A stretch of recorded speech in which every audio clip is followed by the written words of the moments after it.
เอากุลพระแก้วเจ้าดังสามประการอันมีพระพุทธพระธรรมพระสงฆ์กุลพ่อกุลแม่กุลครูบาอาจารย์กุลศีลธรรมกรรมฐานจงมาปกห่มรักษาครูบาอาจารย์พระเจ้าพระสงฆ์ทุกรูปปกห่มรักษาป่อออกไม่ออกศรัทธาตั้นสาธุชนคนดีผู้สนใจใฝ่ในธรรมทุกท่านได้เวลาแล้วเนอะ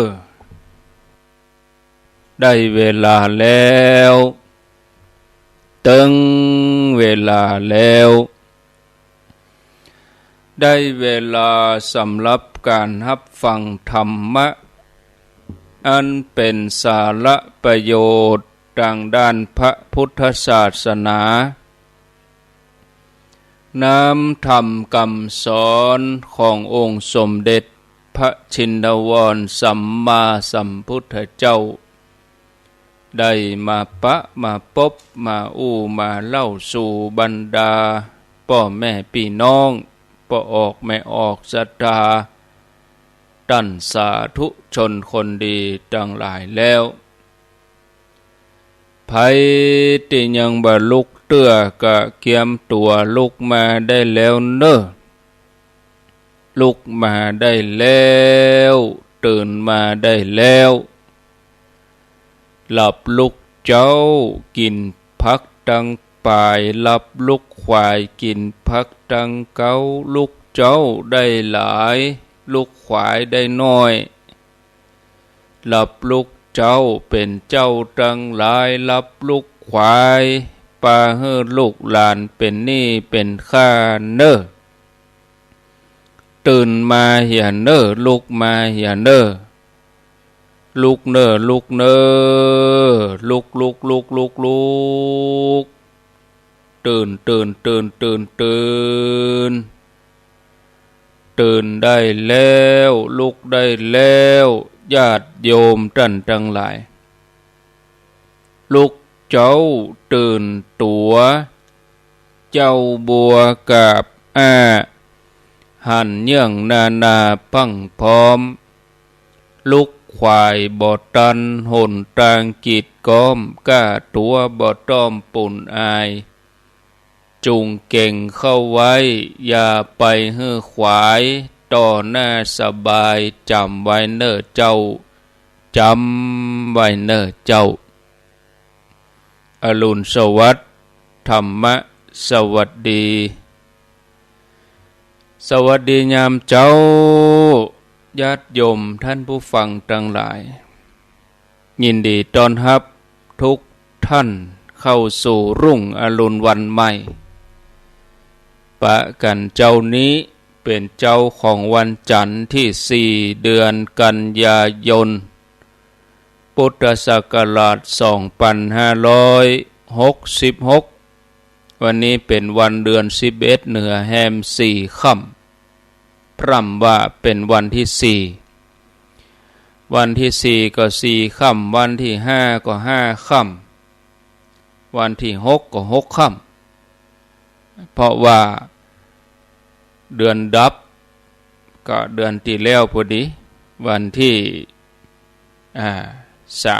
31แฮมค่ำก็วันที่1วันแฮมค่ำในวันที่1กันยาแฮม2ค่ำก็วันที่2แฮม3ค่ำก็วันที่3แฮม4ค่ำก็วันที่4ตรงกันพอดีวันนี้วันที่4ก็แฮม4ค่ำเดือน11เหนือมาปะญาติโยมทั้งหลายในรายการเสียงธรรมแสงอรุณรายการเสียงธรรมแสงอรุณดำเนินรายการโดยอาตมภาพพระครูอภิวัฒนวิกรมวัดปากตังเจริญตำบลดอยหล่ออำเภอดอยหล่อจังหวัดเชียงใหม่ เป็นผู้รับผิดชอบดำเนินรายการห้องกันลุกปุ๊กกันตื่นไผที่ยังบ่ลุกเตื้อกะเกียมตัวลุกมาอย่านึกลุกมาได้แล้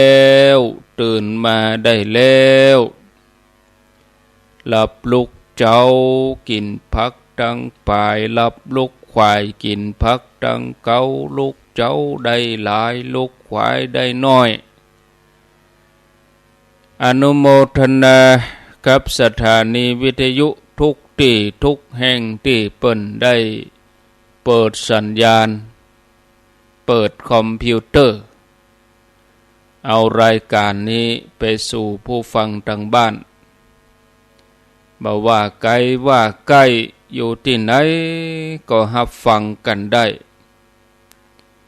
ญาติโยมอยู่ตังเวียงป่าเป้าแม่สวยวังเหนือรับฟังที่ 90.0 เวียงป่าเป้าเรดิโอถ้าเป็นเมื่อค่ำเมื่อแลงเมื่อคืนก็ฟังที่ดอยหมอกเรดิโอ103.50ถ้าหัวค่ำ6 โมงกินข้าวแรงแล้ว6 โมงนี่ก็ฟังที่ 94.5 แม่ขจารโมเดิร์นเรดิโอญาติโยมฟังตังเมืองฝางแม่อายชัยประการฟังที่สถานีวิทยุ 100.25 คณะสงฆ์อำเภอฝางวัดพระบาทอุดมน้ำบ่อชาวาในเมตตาปารมีธรรมของหลวงพ่อพระครูสุจิตานุรักษ์หลวงพ่อเจ้าคณะอำเภอฝางญาติโยมรับฟังตังเมืองเจียงใหม่ฟังที่ 104.50 วัดฝ่ายหินโดยท่านพระครูสมุวิสุวัตวรกิจโจญาติโยมฟังตังหางดงสันป่าตองแม่วางป่าช้างดอยลอ 89.50 บ้านทุ่งเรดิโอของป่ออุดมป่าเทียมวันพุทธวงศ์แล้วก็สถานีวิทยุแดนดินถิ่นล้านนา 103.50 โดยปิอายรุจิสมบัติเงาคำญาติโยมฟังตังแม่แจ่มก็ 106.25 วัดบุพารามวัดจันทร์กัลยาณิวัฒนา 103.50 เมืองลี้ 103.75 วิทยุชุมชนคนเมืองลี้ตังเมืองน่านก็ฟังที่สีคำเรดิโอตังลำปางก็ฟังที่บุญญาวาสวิหารมจร106.5 สถานีวิทยุคณะสงฆ์ก็ดีสถานีธุรกิจก็ตามชุมชนก็ได้ก็ขออนุโมทนาญาติโยมฟังดังจอมตองก็ฟังที่สถานีวิทยุวัดห้วยตองซัก 98.75 ก็ว่าติดตามรับฟังทางระบบออนไลน์ก็ขออนุโมทนาก่อนอื่นนั่นก็ขออนุโมทนากับกุศลเจตนาของญาติโยมที่ตั้งใจอุปถัมภ์รายการประจำเดือนได้ร่วมบุญเป็นกาอินเทอร์เน็ตร่วมบุญเป็นกาไฟกาอินเทอร์เน็ตเป็นประจำทุกเดือนอนุโมทนากับแม่จันเรือนใสแม่เดินเพ็ญทิมบางแม่อมราวงแหวนแม่กันดาสีเนตรแม่ครูเกษณีชัยเทพแล้วก็โยมกนกพิษชัยนาล้านนาพันอำเภอฝางแล้วก็มีโยมพัฒนันแซ่ตั้งหรือว่าพัฒนันวิจิตรไพศาลอนุโมทนาแอมคนหนึ่งแถมท่านหนึ่งก็ โยมจงรักนาวาจักแล้วก็อนุโมทนากับครอบครัวร้อยตำรวจตรีสุจักรพรหมเสนแล้วก็แทำลายผู้หลายท่านที่ตั้งกุศลเจตนาอุปธรรมถ้าบ่มีท่านตั้งหลายเหล่านี้ทั้งที่เอ่ยนามมาก็ดีบ่ได้เอ่ยก็ดีบริจาคประจำเดือนประจำปีอย่างนะเฮาก็บ่ได้ยินได้ฟังกันนะเพราะว่าอินเทอร์เน็ตได้จ่ายทุกเดือนลืมเอาอันซองออกมาปะวันพุธปุ่นน่ะเนอะจะได้มาอ่านคืนก่อนนั้นไปบรรยายธรรมที่แม่วางวัดจำลองบ่ได้เอาซองออกย่ามเถื่อนะเปิ้นบริจาคเปิ้นร่วมหอมกันน้ำกับไฟมาหลายผู้หลายท่านเอามาอ่านในวันพุธที่6เอาเนอะวันพุธที่6มาเจ้าก้อยมาอ่านมาอู้ปะกันเจ้านี้ก็บ่ฮื้อเป็นการเสียเวลามาอู้มาจามาบรรยายธรรมให้กับญาติโยมแล้วก็เรื่องเกี่ยวกับเตือนภัยที่มาทางออนไลน์มาทางมือถือนี่ก็ยังบ่จบเด้อมีหลายกรณีเนอะญาติโยมคำเดียวถ้าอู้ธรรมะไปสักน้อยก็ก่อยมาอู้มากล่าวโดยความเป็นห่วงเป็นใยช่วงนี้นี่ญาติโยมข่าวจุข่าวลวงข่าวล่อกิเลสมันมีนักมีหลายก็ออกข่าวตลอดทีวีก็มีวิทยุก็เตือนก็ยังมีคนโดนจุโดนหลอกอยู่นะก็แปลกเหมือนกันคนทั้งหลายเหล่านั้นคงจะเป็นกรรมของเขาหรือบางอันก็อาจจะขาดสติแล้วก็มีความโลภนักเกิน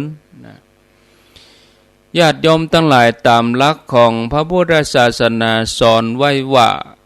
คนเฮาจะเกิดมาได้นอกจากจะต้องอาศัยพ่อแม่อาศัยธรรมชาติสิ่งแวดล้อมที่เหมาะสมแล้วยังต้องอาศัยวิญญาณมาปฏิสนธิในท้องแม่คือมาเกิดนั่นน่ะมาเกิดในไข่ที่ผสมเอาไว้แล้วถ้าหากว่าไข่ที่ผสมไว้แล้วแม้ว่าจะมีความสมบูรณ์พร้อมที่จะเจริญเติบโตมาเป็นคนแล้วก็ตามแต่ถ้าหากว่าวิญญาณบ่ได้มาปฏิสนธิไข่นั้นก็จะเจริญเติบโตขึ้นมาเป็นคนบ่ได้อันนี้คือหลักของพระพุทธศาสนาหูได้อย่างใดว่าการเกิดของร่างกายจะต้องอาศัยวิญญาณคนเฮาเนี่ยญาติโยมโดยธรรมดานี่เมื่อหลับก็จะต้องฝันเหมือนญาติโยมเขานั้นที่นอนกันผ่านไปแต่คืนนี้บางท่านก็หลับไปก็ฝันตื่นมากลางดึกบางท่านก็หลับฝันตอนเจ้าลุกมาพอจะจำความได้ก็นำมากล่าวมาเล่าเป็นตุเป็นตะเหมือนจะเป็นจริงญาติชมทั้งหลายชีวิตในความฝันตลอดถึงสิ่งแวดล้อมต่างๆที่ปรากฏอยู่ในความฝันนั้นทุกอย่างล้วนเกิดมาจากใจเฮาทั้งนั้นข้อเท็จจริงอันนี้เฮายอมรับกันทุกคนแต่ถึงอย่างนั้นก็มีน้อยคนที่จะรู้ว่าข้อเท็จจริงเหล่านี้ได้บอกคือเฮารู้ว่าแม้ร่างกายหรือว่ากายเนื้อนี่เกิดมาจากใจเนี่ยแล้วก็เกิดในลักษณะเดียวกัน คือเกิดมาจากจิตใจไร้สำนึกซึ่งพุทธศาสนาเปิ้นฮ้องว่าภวังคจิตจิตที่มันยังบ่มีสำนึกเตื้อตกอยู่ในภวังค์นะแต่เนื่องจากคนเฮาส่วนมากเนี่ยกึดในแง่ที่ว่าเรื่องราวต่างๆในความฝันบ่ใช่ความจริงเพราะเมื่อตื่นขึ้นมาแล้วมืนตาแล้วทุกอย่างก็มามีอันตรธานหายไปหมดบ่เหมือนกับร่างกายซึ่งขณะที่เฮานอนหลับแม้เฮาจะบ่รู้สึกตัวคือบ่รู้สึกถึงร่างกายเฮาเลยก็ตามแต่เฮาก็รู้ว่าในขณะที่เฮานอนหลับนั่นร่างกายเฮาก็ยังมีอยู่ยังเป็นตัวเฮานอนอยู่แล้วก็คนอื่นยังมองหันยังพอหันว่าเฮานอนอยู่เนี่ยแล้วเมื่อเฮาตื่นขึ้นมาเฮาก็ยังพบว่าร่างกายของเฮาก็ยังมีอยู่ฉะนั้นเฮาถึงบอกว่าร่างกายเป็นสิ่งที่มีอยู่จริงส่วนตัวเฮาในความฝันแล้วก็เหตุการณ์ต่างๆในความฝันบ่ได้เหมือนร่างกายเพราะฉะนั้นความฝันก็เลยบ่ใช่เรื่องจริงโดยเหตุนี้เฮาทั้งหลายก็เลยสนใจที่จะหาความจริงจากความฝันซึ่งทั้งหลายเหล่านั้นญาติโยมหาฮู้ว่าถ้าเฮาเข้าใจเกี่ยวกับเรื่องวิญญาณเหตุการณ์ต่างๆในความฝันนั่นจะเป็นตัวอย่างที่ทำให้เฮาเข้าใจถึงเรื่องที่เกิดขึ้นของร่างกายได้ง่ายแต่ยังได้ก็ตามญาติโยมผู้ฟังท่านทั้งหลายเนี่ยคนที่อ่านเหตุการณ์ในความฝันเข้าใจโดยตลอดเนี่ยจะต้องมีความรู้เกี่ยวกับเรื่องโอปปาติกะคือว่าผู้เกิดผุดขึ้นโดยที่บ่ต้องอาศัยพ่อแม่อาศัยอดีตกรรมได้แก่เทวดาพรหมสัตว์นรกเปรตอสุรกายนี่จัดอยู่ในกลุ่มโอปปาติกะแล้วจะต้องยอมรับว่า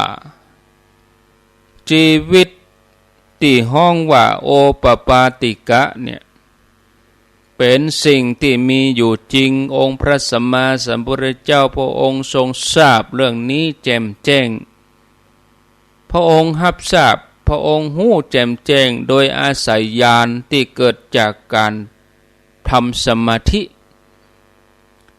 ห้องว่าบุพเพนิวาสาสนุสติญาณแปลว่าญาณที่ทำให้ระลึกชาติได้แล้วก็จตูปปาตติกญาณก็แปลว่าญาณที่ทำให้หู้แจ้งเรื่องการเกิดการตายเรื่องจุติเรื่องปฏิสนธิอันนี้คือญาณอันเป็นทิพย์องค์พระสัมมาสัมพุทธเจ้าพระองค์ทรงทราบอย่างแจ่มแจ้งว่าคนเฮาเกิดมาจากวิญญาณก็เพราะว่าพระองค์ทรงสามารถระลึกชาติได้แล้วพระองค์ก็ทรงมีญาณอันเป็นทิพย์มีตาทิพย์สามารถหันโอปปาติกะคือหันชีวิตหลังจากตายไปแล้วการระลึกชาติของพระองค์นั่นก็บ่ได้หมายความว่าจะระลึกได้เฉพาะชาติก่อนเต่าอันนะความเป็นจริงนี่พระองค์ระลึกชาติไปได้ไกลพอสมควรเนี่ยพระองค์กล่าวไว้เวลามีเหตุการณ์อย่างเกิดขึ้นมาก็เทียบเคียงว่าสมัยนั้นตถาคตเป็นนั่นเป็นนี่เนี่ยอย่างเรื่องราวของพระเจ้า500 จาตุกาที่เฮาได้ยินได้ฟังกันก็พระเจ้า10 จาตุนี่นะญาติโยม ในจาติเต่าใดตั้งแต่ระยะไหนถึงระยะไหนพระองค์ทรงทราบได้หมดทางพระพุทธศาสนาเปิ้นบอกว่าวิญญาณจะไปเกิดที่ไหนจะต้องอาศัยความเหมาะสมเกี่ยวกับอุปนิสัยใจคอบุญญาบารมีของพ่อแม่จะเลือกเกิดเองบ่ได้สุดแต่บุญวาสนาที่ตัวเองทำไว้มาตัวเนี้ยเป็นตัวผลักดันให้วิญญาณได้ไปเกิดการเกิดของชีวิตนี่มี4ประเภทพระพุทธเจ้าพระองค์ตรัสไว้ว่าชีวิตต่างๆในสากลจักรวาลเนี่ยมีการเกิดอยู่4แบบ1ชราพุชะแปลว่าชีวิตที่เกิดจากคันเกิดจากคันเกิดจากมดลูกออกมาเป็นตัวยังมนุษย์เฮากางัวควายกาอันนี้เกิดจากคันอันที่สองอันทัชชะเกิดจากไข่เกิดมาเป็นไข่ฟักตัวออกมาเนี่ยอย่างกับเป็ดไก่นกงูเนี่ยอันนี้เปิดห้องว่าอันทัชชะชีวิตที่เกิดมาออกจากไข่เต่าจระเข้ป๋าอันนี้เป็นไข่เกิดเป็นไข่อันแรกนี่เกิดจากคันเกิดจากคันก็เกิดอย่างคนเฮานี่เนี่ยงัวกะควายกะหมาแมวนี่เกิดจากคันอันที่สามสังเสทชะชีวิตที่เกิดขึ้นในสิ่งที่สกปรกได้แก่หมู่เชื้อโรคทั้งหลายหมู่เชื้อราเชื้อโรคจุลินทรีย์หมู่นี้นี่เกิดขึ้นจากสิ่งสกปรกอันที่สี่โอปปาติกะโอปปาติกะนี่แปลว่าชีวิตที่ปรากฏขึ้นมาเป็นตัวขึ้นมาเลยบ่ได้เปิ่งบ่ได้อาศัย3อย่างเบื้องต้นนี่โอปปาติกะนี่นะเกิดมาเลยเพราะเป็นชีวิตที่เกิดจากจิตโดยที่บ่ได้อาศัยพ่อแม่บ่ได้อาศัยคันอาศัยไข่บ่ได้อาศัยสิ่งแวดล้อมบ่ได้อาศัยอากาศญาติโยมอันที่1 2 3นี่ยังอาศัยอากาศอยู่นะชราพุชชะอันทัชชะสังเสทชะเกิดจากคันเกิดจากไข่เกิดจากเท่าไข่สิ่งสกปรกต้องอาศัยอากาศอาศัยสิ่งแวดล้อมไปเกาะไปยึดให้เกิดมาส่วนโอปปาติกะนี่บ่ได้อาศัย3อย่างนี้ชีวิตประเภทนี้ก็ได้แก่สิ่งที่เฮาฮ้องว่าผีสางนางไม้เทวบุตรเทวดาอินพรหมเทพไทยเทวาสิ่งศักดิ์สิทธิ์หมู่นี้เป็นต้นในชีวิต4ประเภทนี้สำหรับ3ประเภทที่ว่ามาเฮาเข้าใจกันดีส่วนชีวิตแถมประเภท1ที่ห้องว่าโอปปาติกะนั้นเฮาตั้งหลายยังบ่ล่ำที่จะเข้าใจแล้วก็บ่ล่ำที่จะยอมรับเพราะว่าพอแล้วพิจารณาแล้วว่ามันเป็นสิ่งที่บ่หันบ่หันด้วยตาบ่ได้ยินด้วยหูบ่ได้สัมผัสด้วยอายตนะความฝันนี่มี3อย่างญาติโยมการที่เฮาจะมาเรียนรู้เรื่องโอปปาติกะทำให้เฮาเข้าใจคือว่าก่อนอื่นเนี่ยเฮาต้องพยายามรู้เรื่องความฝันประเภทต่างๆเนี่ยให้เฮาเข้าใจเสียก่อนเพราะจากตัวอย่างในความฝันเนี่ยจะให้เฮาเข้าใจเรื่องราวของโอปปาติ กะนี่ง่ายโดยปกติทั่วไปความฝันต่างๆนี่พอจะแบ่งเป็นประเภทได้3ประเภทประเภทที่1ความฝันเกิดจากความคิดประเภทที่2ความฝันอันเกิดจากจิต3ความฝันที่เป็นจริงอันที่1ความฝันที่เกิดจากความนึกคิดในลักษณะนี้ก็คือการฟุ้งซ่าน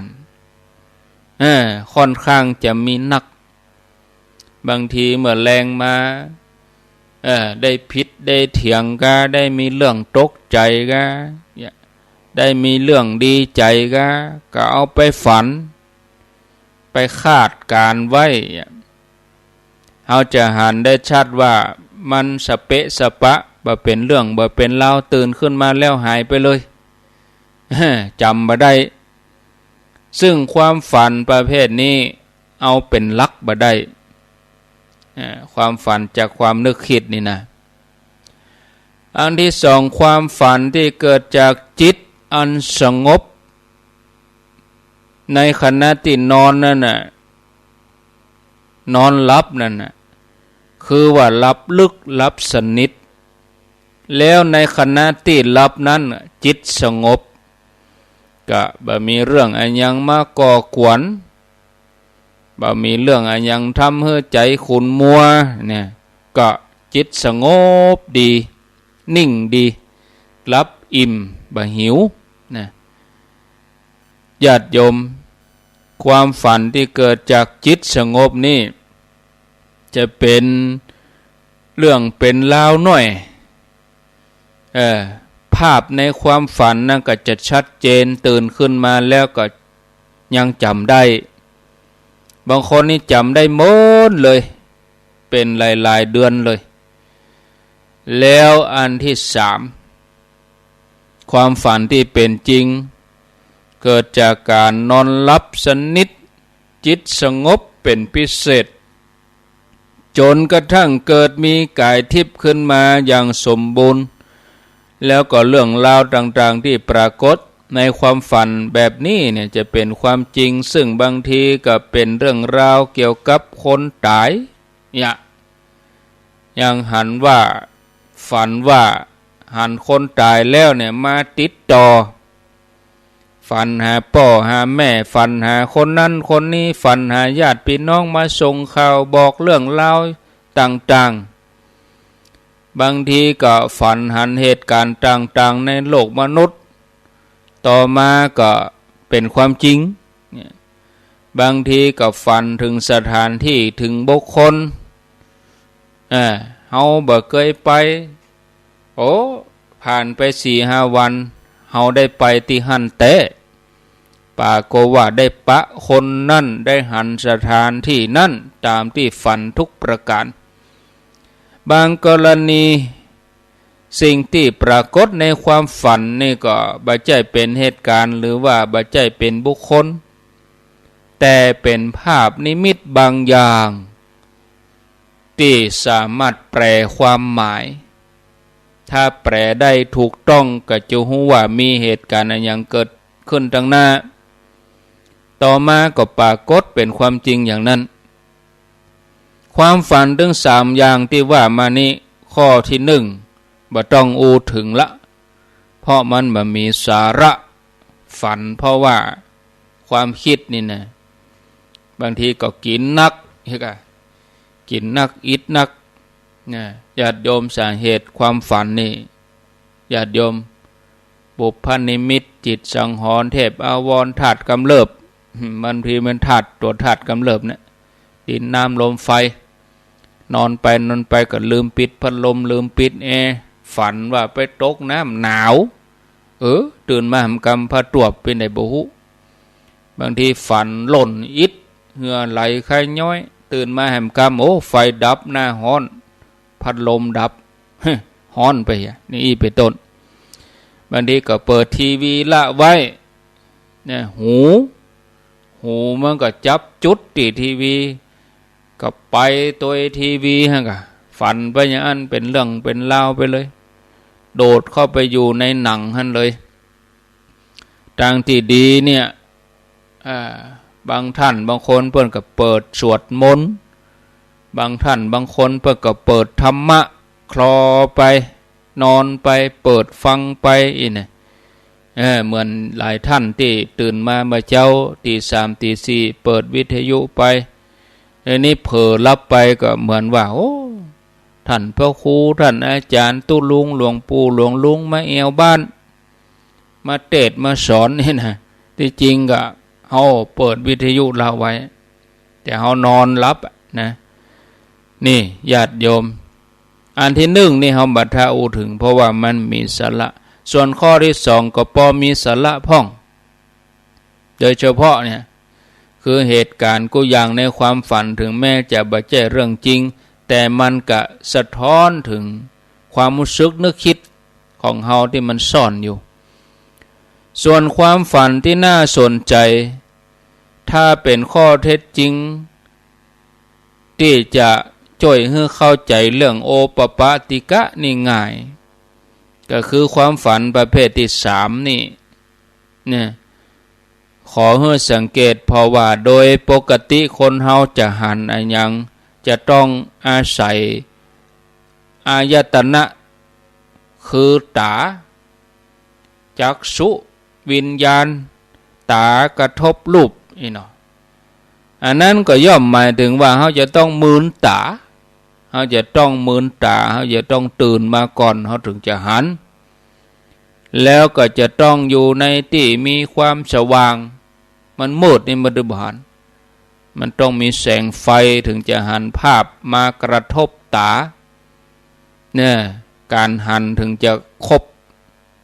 มีตาแล้วมีสิ่งที่หันแล้วก็มีแสงสว่างแล้วนี่มันถึงจะครบสมบูรณ์แต่สำหรับกรณีของความฝันนี่เฮาจะหันว่ามันบ่ได้เป็นไปตามกฎเกณฑ์นะเพราะถึงแม้ว่าเฮาจะนอนหลับในที่มืดสนิทปิดไฟแล้วบ่หันอันยังแล้วตาเฮาก็ปิดสนิทบ่รู้สึกตัวแถมตัวแต่ถึงอย่างนั้นในความฝันก็ปรากฏว่ามีการหันอันยังต่ออันยังต่างๆถ้านอนหลับสนิทแต่จิตสงบแต่จิตนิ่งแต่ภาพที่หันก็ชัดขึ้นปัญหามีอยู่ว่าเป็นจะใดในความฝันถึงมีการหันเกิดขึ้นยิ่งในกรณีที่ฝันเป็นจริงฝันหันจริงต่างๆเนี่ยคือ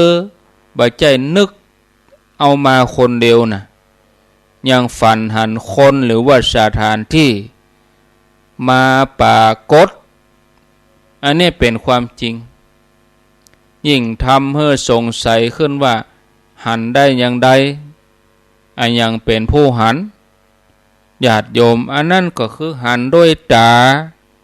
นะสำหรับกรณีอย่างนี้ญาติโยมนะหันได้ชัดแน่นอนโดยจิตเนี่ยจิตมันไปหันจิตมันไปหูเหมือนอย่างคนที่เพิ่นทำสมาธิเนี่ยจิตหันจิตหูอย่างนะสำหรับการบรรยายธรรมก็เอาไว้ตัวอีกก่อนเนาะต่อไปก็จะมาถึงเรื่องกระบวนการโจรก็คือคนบดีบ่ได้มันบ่ได้ไปจี้ไปปล้นน่ะมันมาตั้งมือถือเฮามีมือถือเฮามีอินเทอร์เน็ตเฮามีเฟซมีไลน์ก็ระวังอันตรายโดยเฉพาะมือหม้อคนเฒ่าคนแก่บ่ฮู้อันหยังเปิ้นส่งมาฮื้อกดก็กดเข้าไปก็บอกว่าฮื้อทำตามนี้เน้ออย่าทำตามนั้นก็เรียบร้อยโดนดูดเงินไปเรียบร้อยบัดแต่บอกว่าเฮาไปกดไปหยังเขาเพิ่นก็บ่เจ๊งหยังหรอกธนาคารเพิ่นก็รับผิดชอบอยู่บางคนนี่กลัวแต่เนกลัวเงินจะเสี่ยงไปถอนเงินออกหมดอันนั้นก็กลัวแก่ลำไป ถ้าเฮามั่นใจเฮาว่าเฮาบ่ได้กดระบบอันหยังตั้งออนไลน์อีน่ะมันบ่มีหยังเกิดขึ้นเลยญาติโยมก็จะขอได้กล่าวตัวอย่างทีละข้อละข้อภัยที่เกิดจากความโลภความโลภคือความอยากได้บ่ฮู้จักปอทำเมื่อคนเฮาตัดสินใจผิดพลาดทำสิ่งที่บ่ถูกบ่ควรจนนำไปสู่ความเสียหายแล้วก็มีตัวอย่างการหลอกให้กู้เงินทางออนไลน์นะตัวอย่างก็คือผู้เสียหายเนี่ยมีความต้องการจะจ่ายเงินก็เลยติดต่อขอกู้เงินออนไลน์ที่มีการโฆษณาทางอินเทอร์เน็ตกู้ไวกู้ได้ด่วนกู้ได้ไวแล้วมันก็ส่งตัวอย่าง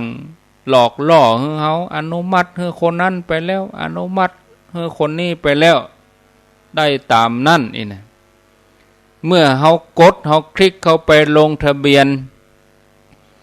แก๊งมิจฉาชีพมันก็มาเป็นเปื้อนเฮาต่างลายแอดเปิ้นห้องว่าแอดอันยังเป็นแอดก็คือว่ามันก็มาเป็นเปื้อนเฮาต่างลายแล้วก็ส่งลิงก์ส่งระบบเข้ามาให้เฮาสมัครให้เฮากดตามนี้อันอย่างที่มันโผล่ขึ้นมาแปลกๆนี่นะญาติโยมจะนับได้นับกดลบขวางเห็นญาติโยมทั้งหลายบางทีมันส่งให้มาสมัครผู้เสียหายเมื่อสมัครแล้วก็จะมีข้อความแจ้งขึ้นมาว่าได้รับอนุมัติ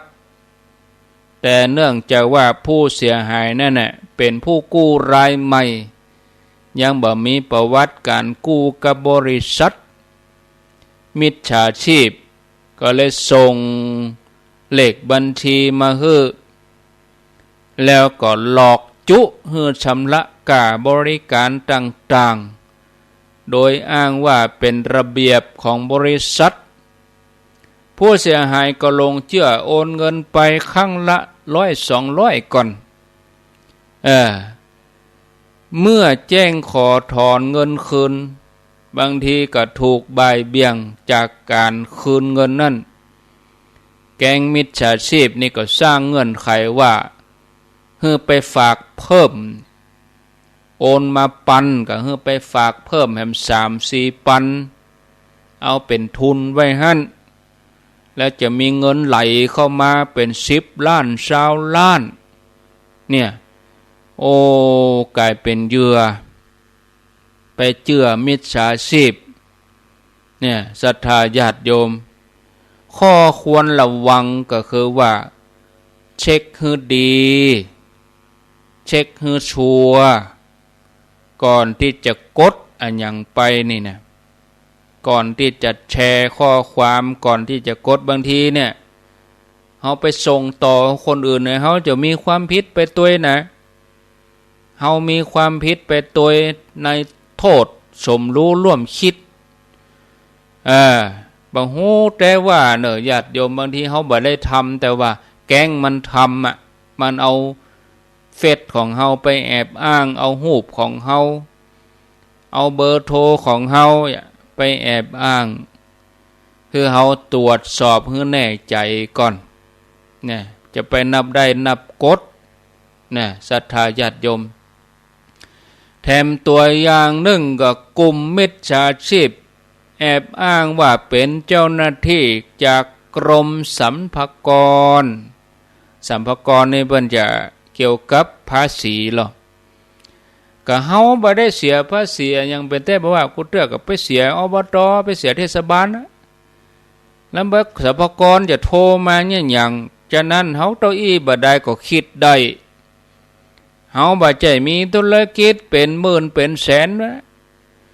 ค้าขายธรรมดาสรรพากรโทรมาจะโทรมาเนี่ยอย่างอำเภอกับบ่ใจไก่สรรพากรเพิ่นมีแต่ละอำเภอ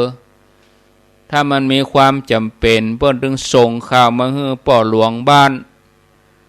เปิ้นถึงไปประชุมกู้เดือนเปิ้นถึงมีข้อความมาแจกจ่ายมาแจ้งอันนี้มาโทรมาส่วนตัวก็กดปิดทันทีจะไปหลงเชื่อบางทีสรรพากรหลอกลวงผู้เสียหายแจ้งว่าจะคืนเงินภาษีให้บะหมี่เนอะบะหมี่นโยบายบ่เคยหันไผได้กำเตือบางทีว่าจุหลอกล่อถ้าต้องการเงินคืนก็ให้กดตัวนี้คำว่ากดก็คือมันจะส่งเข้ามาทางมือถือเฮานะแล้วมันบอกว่าให้กดนี่เนอะเฮาก็กดเข้าไปบอกกองกดเข้าไปมันก็โทรมาสอนเป็นขั้นตอนให้ตามนี้กดเลข9กะกดเลข1กะติดต่อเจ้าหน้าที่กับเฮาเป็นอย่างเนี่ยแก๊งมิจฉาชีพเนี่ยแล้วเฮาก็กรอกข้อความเนี่ยเพราะว่าความใครได้ภาษีบางทีมันก็เอามาขู่ว่าคุณเนี่ยบ่ได้เสียภาษีกะอย่างอันอย่างอี้กะนี่นะบางทีจะโอนเงินคืนให้กะนี่นะทีนี้หมู่แก๊งเนี่ยมันก็ล้วงข้อมูลในมือถือเฮาญาติโยมแบบเจว่ามือถือนั่นเป็นสมบัติของเฮาจะเป็นของเฮาตลอดบ่ได้นะบางทีแก๊งมันส่งข้อความมาปนเฮาว่าส่งสแปร์คำว่าสแปร์ก็คือว่ามันแฝงเข้ามาในข้อความส่งมามือถือ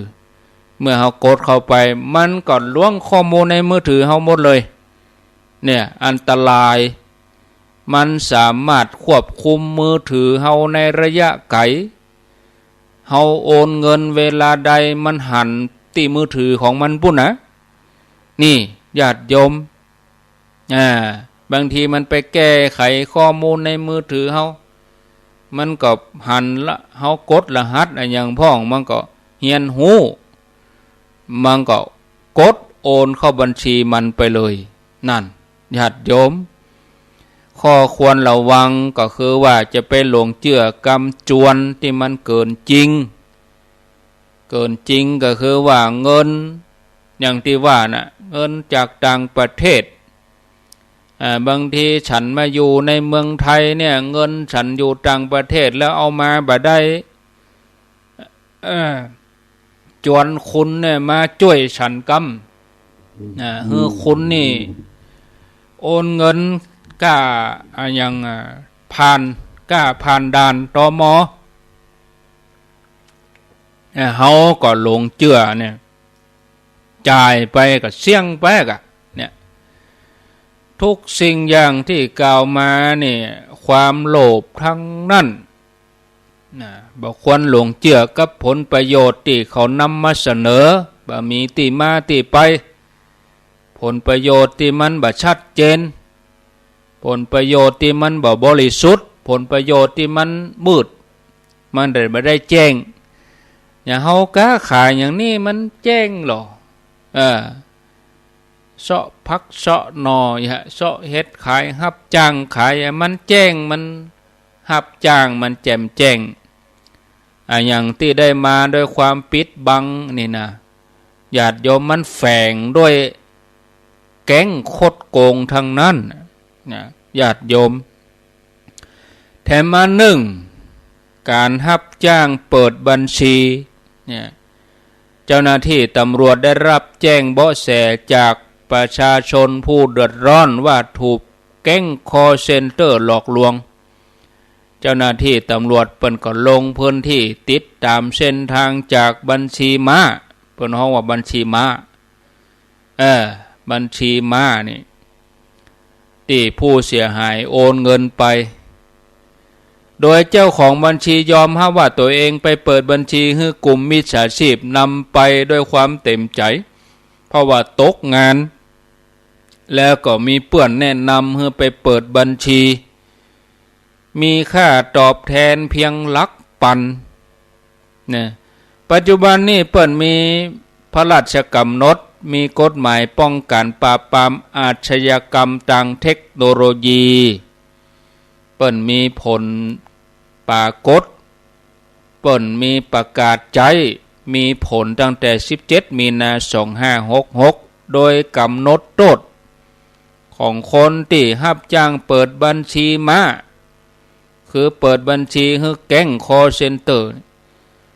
จะติดคุก3 ปีปรับ300,000ทั้งจำทั้งปรับนะเนี่ยสำหรับคนที่เสาะหาจัดหาไปจวนคนนั่นจวนคนนี้นะก็จะมีโทษเหมือนกัน2 ปีถึง5 ปี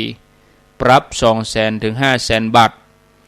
อยู่ดีบ่าดีเยอะอะเนาะข้อควรระวังนี่เขาจะต้องนึกถึงผลกระทบที่จะเกิดขึ้นกับตัวเก่าเฮากับคนอื่นนะโดยที่เฮาต้องมีสตินะพิจารณาให้ดีถ้าเฮาทำไปก็สร้างความเดือดร้อนให้คนอื่นบางทีก็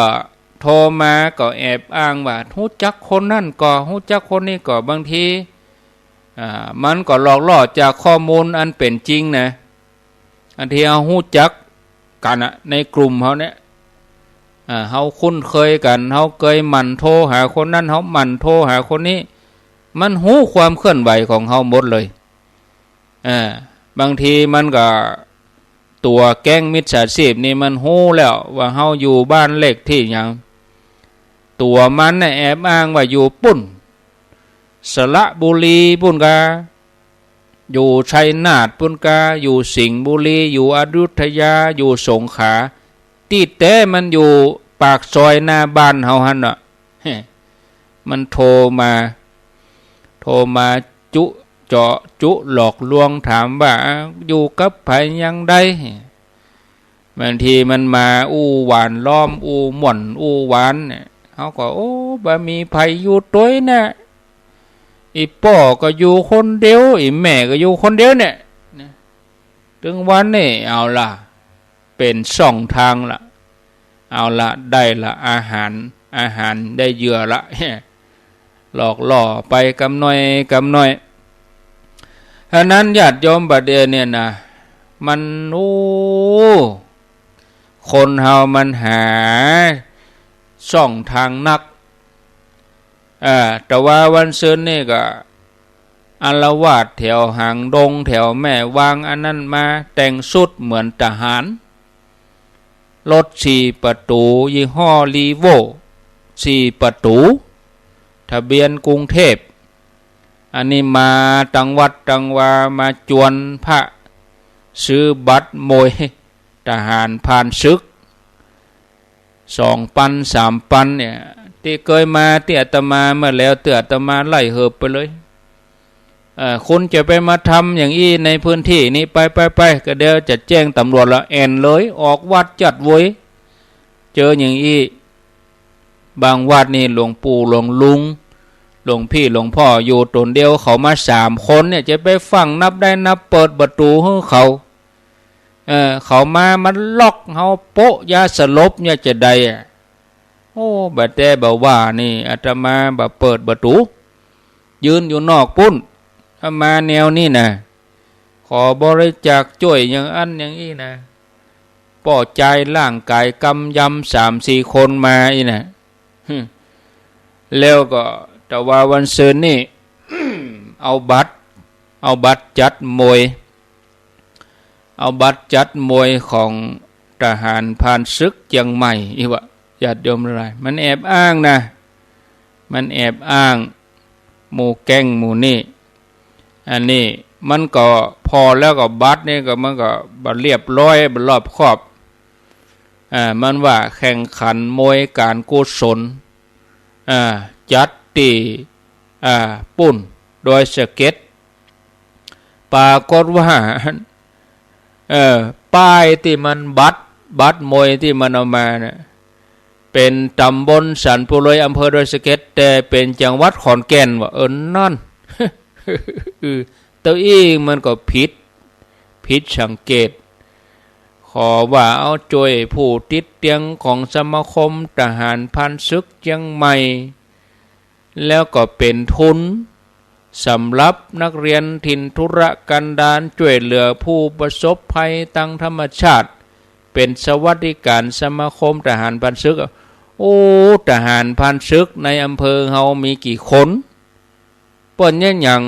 ถึงไปใจคนต่างพื้นที่มาเจ้าอี้เฮาก็คิดได้ทหารพันศึกนี่ในอำเภอแต่ละอำเภอนี่บ่ต่ำกว่า100ถ้าโครงการเปิ้นมาแต่นี่เปิ้นต้องมาตั้งทหารพันศึกในอำเภอเฮาในหมู่บ้านเฮาบางทีป้อกำนันกาป้อหลวงกาเปิ้นก็เป็นทหารพรานศึกมาเก่าเฮาก็บ่ได้สละใจตัวนี้อันนั้นก็อันตรายเหมือนกันเน้อญาติโยมประเด็นนี้นะแก๊งนี่มาหลายรูปแบบญาติโยมอยู่บ้านตัวคนเดียวก็ให้ระมัดระวังบางทีมันมาโอ้ผมมาจากการไฟฟ้าเปิ้นให้มาปรับปรุงอย่างอันอย่างอีมาเช็คหม้อเช็คระบบไฟจะแปลงให้ฟรีเข้าไปในบ้านบุละอันตรายถ้าเปิ้นจะมาแก้ไขแต่ในการไฟฟ้าเปิ้นจะแจ้งมาดังบ่หลวงปุ่นบ่หลวงเปิ้นถึงจะประกาศเป็นยังหรอเพื่อจะมาแก้ไขโซนนั่นโซนนี้เนอะประเด็นนี้มันแอบอ้างแล้วก็ประเด็นนี้โครงการรัฐบาลจะได้เงินดิจิตอลนี่หรอ10,000 บาทมันก็หม้อบางคนก็หม้อแต่ใครได้แต่กดเข้าไปเรียบร้อยหันข้อความหันอย่างแปลกๆนี่บัดแต่บอกว่าเขาจะไปเจือแล้วเขาโทรมานะเขาก็สอบเอากฎหมายมาข่มขู่เป็นจากตำรวจที่นั่นที่นี่พ่องจากศาลจังหวัดนั่นศาลจังหวัดนี่พ่องคุณมีคดีตกค้างพ่องอันยังพ่องไอ้นะโอ้ญาติโยมจะไปเจือเนอะประกาศเตือนกันแทบทุกวันเอาละญาติโยมก็เอาไว้ตัวอีกก่อนต่อไปก็ประชาสัมพันธ์เนอะวันที่16 กันยายนก็คือวันเสาร์หน้าที่เขาจะตานสลากกันที่ม่อนพระศรี2 เมืองก็เชิญชวนญาติโยมแป่งกล้วยไป2 กล้วยแรกเอาตานกับพระธาตุกล้วยที่2ก็เอาออกเส้นเนอะเชิญชวนแล้วใครจะแป่งกล้วยสลากโจกก็เชิญชวนไปถ้าสลากโจกนี่ก็ 1,000 บาทขึ้นไปแฮม2 กล้วยนั่นก็ตามใจ300-500คือมันเหมาะสมพอดีถ้าพระเนนเปิ้นไปหลายได้ตนในเส้นเดียวถ้าเราใส่50 บาทก็อินดูบ่เนาะฉะนั้นก็พิจารณาเอาเนอะญาติโยมเนอะพระเนนถึง190 ป่ายเกือบ200 ตนนะฉะนั้นญาติโยมเราก็ไปร่วมกันทำบุญเนื่องในโอกาสเดือน12ออก2 ค่ำวันเสาร์ที่16เด้อที่ม่อนพระศรี2 เมืองเอาแล้วอาตมาก็ขอลาศรัทธาไปก่อนรายการต่อไปเปิ่นมารอท่าท่านพระครูสังวรศิลาภิลักษ์วัดสายมูลตำบลแม่ก้าอำเภอสันปะตองจังหวัดเชียงใหม่เปิ่นจะจัดรายการต่อจากอาตมานี้สำหรับวันนี้ขอนำรายการจากลาศรัทธาไปก่อนปะกันทำไมเมื่อเจ้าวันพุธเด้อก้อยปะกันเมื่อเจ้าวันพุธปะกันทำกรรมอายุวันโนสุขังปะลัง